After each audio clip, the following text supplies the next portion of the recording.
Assalamualaikum warahmatullahi wabarakatuh. Perkenalkan, nama saya Rosikin.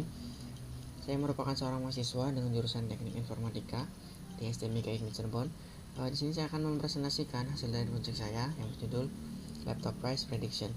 Kita langsung aja ke presentasinya. Yang pertama, di sini saya akan mengimpor common package yang diperlukan. Pertama, ada untuk mengolah data, ada Pandas dan NumPy. Ada untuk visualisasi data, ada Seaborn dan Matplotlib. Dan ada untuk modeling, ada Scikit-learn. Selanjutnya, di sini saya membaca sekaligus menampilkan data menggunakan Pandas dengan cara df sama dengan pandas.read.csv, file name-nya adalah laptop.csv, encoding latin 1 dan index kolom sama dengan anem 0. Dan kurang lebih beginilah tampilan data saya. Terdapat fitur atau kolom company, product, type name, dan lain-lain. Selanjutnya, di sini saya menampilkan deskripsi dari data saya. Ada count-nya sekian, rata-ratanya sekian, standar deviasinya sekian, dan seterusnya. Selanjutnya, di sini saya menampilkan informasi dari data saya. Ada total 12 kolom, for example kolom company dengan 1303 baris, tidak null, dan tipe datanya adalah objek. Selanjutnya, di sini saya mengecek missing value dengan menggunakan Pandas df.isna.sum, dan di data saya tidak terdapat missing value satupun, atau tidak ada data yang kosong atau bolong. Selanjutnya, di sini saya mengedrop atau menghapus kolom produk karena di sini saya tidak gunakan dan fitur ini terlalu spesifik, jadi saya drop. Selanjutnya ada fitur extraction. Yang pertama, di sini saya meremove GB dan KG pada kolom RAM dan weight dengan cara df dengan kolom RAM .string.replace dari GB ke tidak ada apa-apa. Begitupun dengan weight, df dengan kolom weight .string.replace dari KG ke tidak ada apa-apa. Selanjutnya, di sini saya convert tipe datanya menjadi untuk RAM menjadi integer dan weight menjadi float 32. Dan kurang lebih hasilnya seperti ini. Selanjutnya ada kolom baru dengan informasi touchscreen. Di sini saya membuat kolom baru, namanya adalah touchscreen yang memanfaatkan screen resolution. Jika ada kalimat atau teks atau informasi touchscreen di dalam screen resolution, maka di-apply menggunakan lambda sebagai angka 1. Tapi jika tidak ada, maka di-apply sebagai angka 0 menggunakan lambda.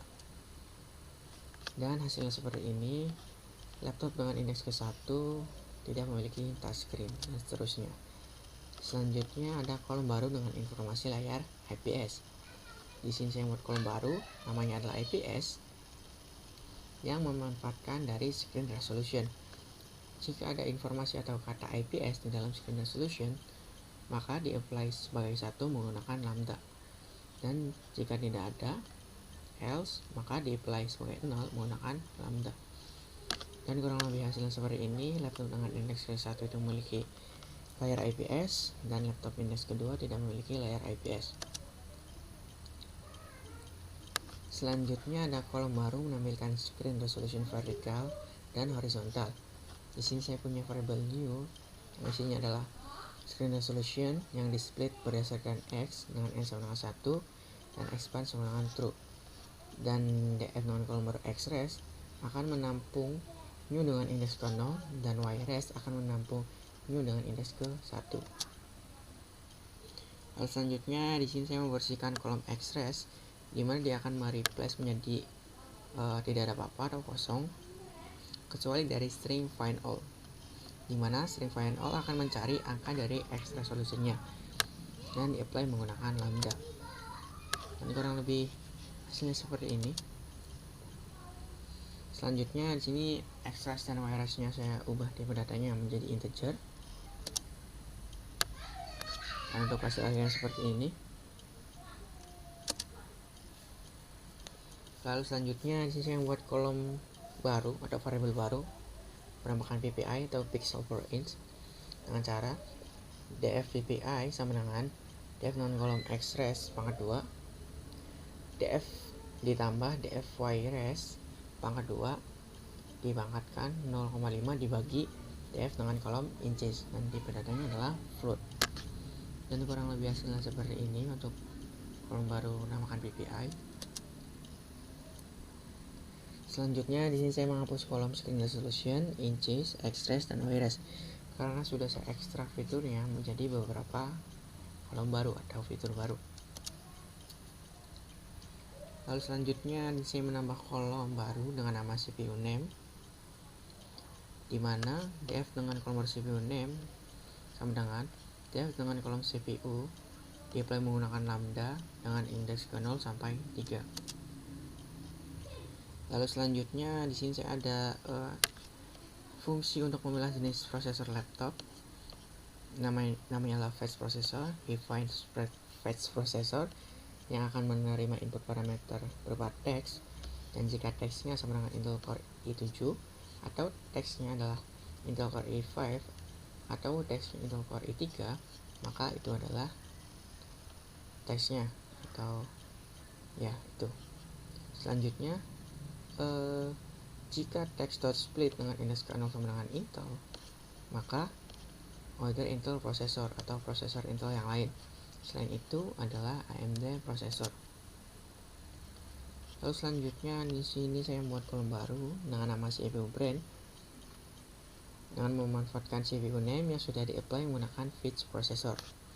Dan kurang lebih hasilnya seperti ini untuk CPU brand. Lalu selanjutnya di sini saya menghapus kolom CPU dan CPU name karena sudah diekstrak menjadi CPU brand. Memori.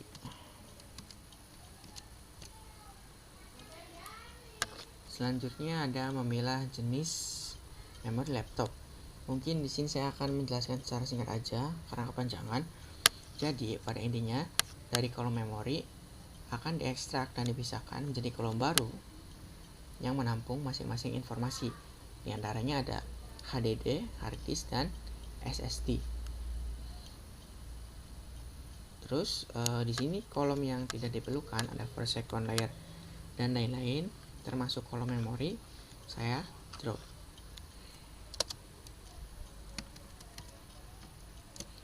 Lalu selanjutnya ada kolom baru dengan nama GPU brand yang memanfaatkan dari kolom GPU yang di-apply menggunakan lambda dengan mengambil indeks ke 0-nya saja. Selanjutnya di sini saya menghapus kolom GPU karena sudah diekstrak menjadi GPU brand. Lalu selanjutnya ada memilah jenis operation system. Di sini saya define sebuah fungsi namanya adalah def_cat_os yang akan menerima input parameter. Jika inputnya adalah Windows 10 atau inputnya adalah Windows 7 atau inputnya adalah Windows 10S, maka itu adalah Windows, return Windows. Tapi jika inputnya adalah macOS atau inputnya adalah macOS X, maka itu adalah Mac. Selain itu, maka itu adalah yang lainnya atau tidak ada OS atau Linux. Dan di sini saya membuat kolom baru bernamakan OS yang memanfaatkan kolom opsis yang sudah di-apply menggunakan CatOS. Dan kurang lebih hasilnya seperti ini. Untuk laptop dengan indeks ke 1 itu S-nya adalah Mac. Selanjutnya ada exploratory data analysis. Yang pertama di sini saya menganalisis kolom price, dan berdasarkan analisis laptop dengan harga lebih murah lebih banyak dibandingkan laptop dengan harga yang lebih tinggi. Selanjutnya di sini saya menganalisis kolom company, value counts-nya, dan berdasarkan analisis laptop dengan merek Dell atau company Dell, Lenovo, dan HP itu jumlahnya terbanyak dibandingkan yang lainnya. Selanjutnya di sini saya menganalisis rata-rata harga dari masing-masing company atau brand, dan berdasarkan analisis laptop dengan brand Razer rata-rata harga cenderung lebih tinggi dibandingkan yang lainnya. Dan untuk laptop dengan brand Vero, Mediacom, Chewy itu cenderung lebih murah dibandingkan yang lainnya. Selanjutnya di sini saya menganalisis jumlah dari masing-masing nama tipenya adalah type name di data saya, dan berdasarkan analisis laptop dengan tipe notebook jumlahnya lebih banyak dibandingkan yang lainnya, dan laptop dengan tipe workstation dan netbook itu jumlahnya sangat sedikit di bawah 100. Selanjutnya di sini saya menganalisis rata-rata harga dan dari masing-masing tipe. Dan berdasarkan analisis, laptop dengan tipe name adalah workstation itu cenderung lebih mahal. Dan mahal kedua ada laptop dengan tipe gaming. Dan untuk laptop yang lebih murah dibandingkan yang lainnya, ada laptop dengan tipe name adalah netbook dan notebook. Selanjutnya di sini saya menganalisis jumlah dari touchscreen, dan hasilnya laptop dengan yang tidak memiliki touchscreen itu cenderung lebih banyak dibandingkan laptop yang memiliki touchscreen. Selanjutnya di sini saya menganalisis rata-rata harga dengan kolom touchscreen, dan hasilnya adalah laptop dengan touchscreen itu cenderung lebih mahal dibandingkan laptop yang tidak memiliki touchscreen. Selanjutnya di sini saya menganalisis value counts atau jumlah dari kolom IPS. Dan berdasarkan analisis, laptop tanpa fitur IPS itu lebih banyak dibandingkan laptop dengan fitur IPS. Selanjutnya di sini saya menganalisis rata-rata harga dengan kolom IPS, dan hasilnya adalah laptop dengan fitur IPS itu cenderung lebih mahal dibandingkan laptop tanpa IPS. Lalu selanjutnya di sini saya menjumlahkan atau value counts dari kolom CPU brand, dan berdasarkan analisis, laptop dengan Intel Core i7 itu lebih banyak sekitar 522-an dibandingkan yang lainnya. Dan untuk laptop dengan jenis CPU brand AMD processor itu cenderung lebih sedikit dibandingkan yang lainnya.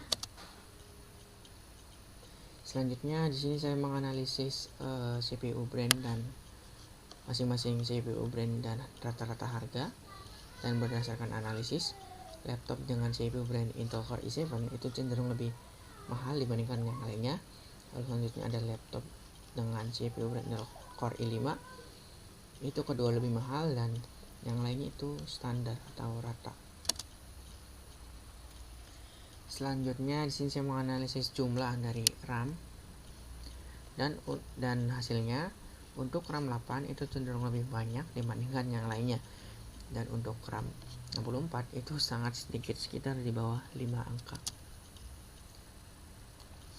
Selanjutnya di sini saya menganalisis kolom RAM dengan rata-rata harga, dan berdasarkan analisis rata-rata harga paling mahal itu ada pada RAM 64, dan ini seperti tingkatan. Dan untuk rata-rata harga paling murah itu terdapat pada RAM paling kecil. Selanjutnya di sini saya menganalisis jumlah GPU brand, dan berdasarkan analisis, laptop dengan GPU brand Intel itu cenderung lebih banyak dibandingkan yang lainnya, dan laptop dengan GPU brand ARM itu sangat sedikit sekali. Selanjutnya di sini saya menganalisis rata-rata harga dari GPU brand, dan hasilnya laptop dengan GPU brand Nvidia itu cenderung lebih mahal dibandingkan yang lainnya, dan laptop dengan GPU brand ARM itu cenderung lebih murah dibandingkan yang lainnya. Selanjutnya di sini saya menganalisis jumlah dari masing-masing OS, dan untuk Windows itu jumlahnya sangat banyak, sekitar 1000-an lebih, dan untuk yang lainnya dan Mac itu jumlahnya sangat sedikit. Selanjutnya di sini saya menganalisis rata-rata harga dari kolom OS, dan hasilnya untuk laptop dengan operating system Mac itu cenderung lebih mahal dibandingkan Windows dan yang lainnya. Selanjutnya di sini saya ada korelasi setelah data dibersihkan. Bisa dilihat di sini yang berkorelasi kuat ada RAM sekitar 70% dan SSD. Nah, ada modeling. Di sini saya punya kolom X yang isinya adalah dia akan menampung kolom selain Praseiros, dan ada kolom Y atau Y di mana dia adalah kolom Praseiros itu sendiri. Lalu selanjutnya di sini saya ada trend test split yang akan memisah berdasarkan X-trend, X-test, Y-trend, dan Y-test. Lalu saya menggunakan trend test split, masukin X sama Y dengan test size sekitar 20% dan random state 42. Dan ini merupakan shape dari X-trend, Y-trend, dan seterusnya. Lalu di sini saya define sebuah pipeline, namanya adalah numerical pipeline, yang isinya adalah scalar, yang di dalamnya ada arroba scalar, dan untuk poly isinya adalah polynomial vectors sama dengan 1. Dan untuk categorical pipeline, di sini saya punya one hot dengan one hot encoder, handle unknown sama ignore. Untuk polynomial vector sama dengan 1. Lalu selanjutnya ada preprocessor yang akan memproses kolom saya. Di sini saya punya kolom numerik dengan memasukkan numerical pipeline tadi dan memasukkan kolom numerik yang saya punya. Ada RAM, weight, dan lain-lain. Dan selanjutnya ada untuk kolom kategorik. Di sini saya memasukkan kategori pipeline tadi dan memasukkan kolom kategorik yang saya punya. Lalu selanjutnya di sini saya punya pipeline yang menampung preprocessor ini dan algoritma. Dan in this case saya memakai linear regression atau regresi linear biasa dengan parameter tuning akan mempertimbangkan fit intercept apakah true atau false. Lalu selanjutnya model sama dengan menggunakan grid CRCV dengan memasukkan input parameter berupa pipeline, parameter, cross validation sama dengan 3, njob sama dengan -1, dan variable sama dengan 1. Lalu modelnya fit berdasarkan X-train dan Y-train. Dan seperti inilah hasilnya. Algo fit intercept sama dengan true, dia memakai true, dan akurasi untuk data train sekitar 77% dan akurasi untuk data test sekitar 76%. Mungkin sekian aja dari saya, kurang lebihnya mohon maaf. Wabillahi taufiq wal hidayah. Wassalamualaikum warahmatullahi wabarakatuh.